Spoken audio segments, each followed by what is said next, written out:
देखो नशा जो है ना, इस दुनिया में जितने भी महान लोग हुए, एक तो नशा ये है जो आम आदमी करता है, इसीलिए इस नशे को बड़ा घटिया कहा गया, क्योंकि चढ़ता है उतरता है। एक नशा है तुमको अपने अंदर किसी चीज को करने का, उतरता ही नहीं। मीरा को देखो, मीरा का जीवन पढ़ो, भगवान का नशा उतर ही नहीं रहा है। इसलिए जितने नशे उतर जाते हैं उनको नशा नहीं कहते, उनको उत्तेजना कहते हैं। अरे तुमको पढ़ाई, उसके सिवा कुछ सूझेगा ही नहीं, उसके सिवा कुछ सूझेगा ही नहीं। दूसरा कोई कुछ भी तुम्हें दिखा दे, तुम देखोगे ही नहीं, चाहिए ही नहीं, बात ही नहीं करना। कुछ कहने वहने की जरूरत थोड़ी है। हाँ तो 1,000 सीट तो है,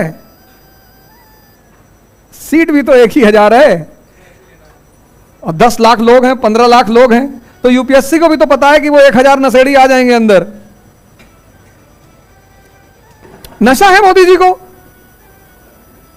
इतने आम घर से निकले हैं वो, जितने आम घर से निकले हैं, तुम्हें आज उनका दिखाई पड़ रहा पीएम बनना। वो जो 15 साल से लेकर 60 साल तक का सफर तय किया होगा, तुम भी तो उसी रास्ते से गुजर रहे हो। अपने से अंदाजा लगा लो उन्होंने कितना स्ट्रगल किया होगा, लेकिन वो नशा रहा होगा, तभी तो मोदी जी महान है। प्रधानमंत्री के रूप में फेल कर जाए वो अलग बात है, सफल हो जाए वो अलग बात है, लेकिन व्यक्तित्व के रूप में उनका कोई मुकाबला नहीं है। व्यक्तित्व के ही तो धनी है। खुद ही कहते हैं मैं कभी पढ़ा नहीं, भाइयों मैं कभी पढ़ा नहीं, खुद ही कहते हैं वो। लेकिन किस चीज के धनी है? व्यक्तित्व के। ऐसा थोड़ी है।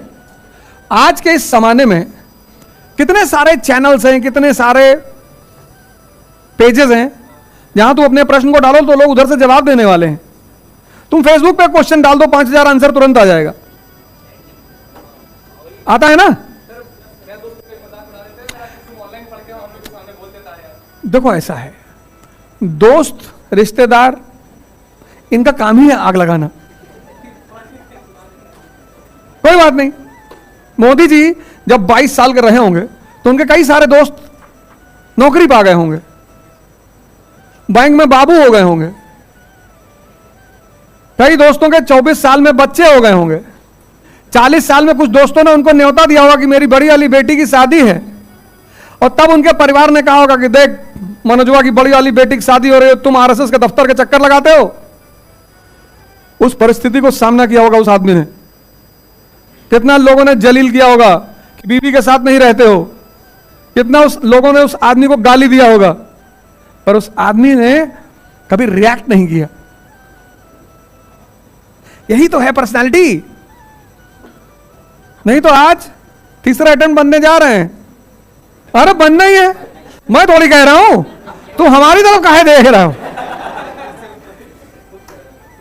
वो जो बनारस के बड़े बड़े ज्योतिषाचार्य हैं, झुनझुनवाला है, राकेश, ये सब कह रहे हैं कि अरे सूर्य उच्च का जा रहा है। वाह वाह वाह वाह, वो अंतरराष्ट्रीय स्तर पर, अंतरराष्ट्रीय। मैं जब वो लोग कह रहे बड़े बड़े विद्वान, तो मैं कह रहा हूं अच्छा, राहुल जी का बोले राहुल जी का सूर्य खराब है, शनि की दृष्टि पड़ रही है। मैं उन विद्वानों को कैसे काट दूं? उनके पार्टी वाले से पूछो कि भैया कितनी सीट आएगी? 400। अच्छा 400 आएगी। लिखोगे, बिना सोचे पढ़ सकते हो, बिना सोचे लिख नहीं सकते। तो तुम ट्रेनिंग करने की बात कर रहे थे ना 21 दिन वाली, तो लिखोगे ना तो मन को सोचने की आदत पड़ जाएगी। तुम हमेशा, तुम्हारे लोगों की पता है एक आदत क्या है? तुम लोग की आदत है पेज फंसाने की, कि सामने वालों को उलझाएंगे कैसे। सर हमने पॉलिटी नहीं पढ़ा, कैसे लिखे? अबे जब नहीं पढ़ा तो कहां लिखोगे? जो पढ़े हो, क्या पढ़े? न्यूज़पेपर पढ़े, उसकी सारी न्यूज लिखो दिन भर, एडिटोरियल लिखो 20 बार। तुमको सोचने की प्रैक्टिस डेवलप करनी है। जैसे अभी उधर भाई ने कहा ना, हम हिंदी मीडियम के छात्र हैं, तो इसका ठेका हमने थोड़ी ले रखा है।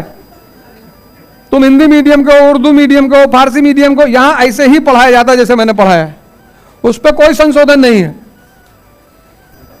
जिस बात पे पूरी दुनिया तुम्हारे लिए ताली बजाए वो सब सही, सिंपल, कुछ करना ही नहीं। तुम अपने आप को मानना क्यों? मानना ही नहीं।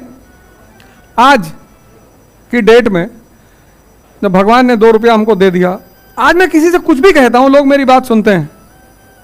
जब मेरे पास कुछ नहीं था तो लोग ताना मारते थे मुझे। यहां कुछ सही गलत नहीं होता, यहां सिर्फ एक चीज डिसाइड करती कि सही और गलत क्या है, शक्ति। और तुम्हारे पास शक्ति है और तुमने यहां तक बाल छिलवा लिए, सिर्फ यहां बचा हुआ है। और बुलाया तुमने लोगों को, जरा जी बाबूजी कैसा लग रहा है, भगवान की तरह लग रहा है बाबूजी, बहुत अच्छा लग रहा है। ये सब फालतू के विचार, ये सब आना ही नहीं चाहिए मन में। यहां शक्ति डिसाइड करेगी कि सही क्या है और गलत क्या है। हनुमान मंदिर कभी गए हो? सिविल लाइन वाला बताओ, आगे लिखा हुआ सामने वीर भोग गया वसुंधरा। अब की बार जाना मंदिर तो जो ऊपर लाइंस लिखी उसको पढ़ना। यहां कोई सही गलत नहीं होता। शक्ति का डलने करने का सबसे अच्छा तरीका है संघर्ष। जितना संघर्ष करोगे, जितना दर्द बर्दाश्त करोगे, उतना बढ़ते चले जाओगे। भाई पहली बार जब घूमने जाते हो पहले दिन तो 10 किलोमीटर चल लेते हो, 2, 1.5, 1, और फिर जब लगातार 20 दिन घूमते हो फिर बढ़ गई ना शक्ति। बस यही है सिद्धांत। हाँ, तो डिप्रेशन का पेन इसलिए हो रहा है क्योंकि तुम चाहकर भी अपने आप को पूरा अपने गोल में दे नहीं पा रहे हो। आजकल आदमी जो है, युवा जो है, उसके सामने सबसे बड़ी चुनौती क्या है? समाज से खुद को काटना। 1990 में जब मैं यहां था तो इतना समाज ही नहीं था। एक मिनट बेटा, आज फोन पर इंतजार करना पड़ता था, लैंडलाइन फोन होता था, 15 दिन में एक बार घर वालों से बात होती थी। आज तुम अपने हर रिश्तेदार से जुड़े हुए हो। अभी मौसी कुछ पापा को बोल दी होंगी तो अभी तुमको क्लास के बाद पता चल जाएगा। हम अपनी माता जी को पत्र लिखते थे, वकील हैं वो, तो मैं उनको पत्र लिखता था, वो मुझे उधर से पत्र लिखती थी, और वो सारे पत्र मैंने बचा के रखे और उस पत्र का इंतजार होता था। आपका आज्ञाकारी बेटा, तो उसको काटती थी वो, नालायक। तो हमसे कहती थी लिखा करो आपका नालायक बेटा। 10-10 दिन, 15-15 दिन हम वेट करते थे। तो हमारे समय में एक बहुत अच्छी सुविधा यह थी कि समाज हमसे नहीं जुड़ा हुआ था। हम जब नाना के यहां जाते थे तब पता चलता था वहां क्या हो रहा है। तुम्हारे सामने कितनी बड़ी चुनौती आ गई। अभी 1 सेकंड में फोन आ जाएगा। तो आज तुम्हारे सामने सबसे बड़ी चुनौती है खुद को अलग करना। और तुम्हें अलग करने का सबसे अच्छा रास्ता क्या है? ये फोन। देखो, मैं एंटर किया, फोन बाहर भेज दिया। तुमको सोचने का टाइम ही नहीं मिल पा रहा है। तुम जैसे एक टॉपिक तैयार करते हो, तुमको उस टॉपिक के बीच में 10 लोगों का फोन आ जाता है। अबे ताइवान पे बम मार दिया, लो फलाने मर्डर हो गया, बे ऐसा हो गया, फलाना हो गया। तुम 1 सेकंड अपने आप को बाहर से जोड़ के नहीं रख पा रहे हो, से कट ऑफ। और अगर फोन नहीं आ रहा है तो व्हाट्सएप पे मैसेज आ रहा है, और कुछ ऐसे मैसेजेस आते हैं जिनको देखने का तुक नहीं।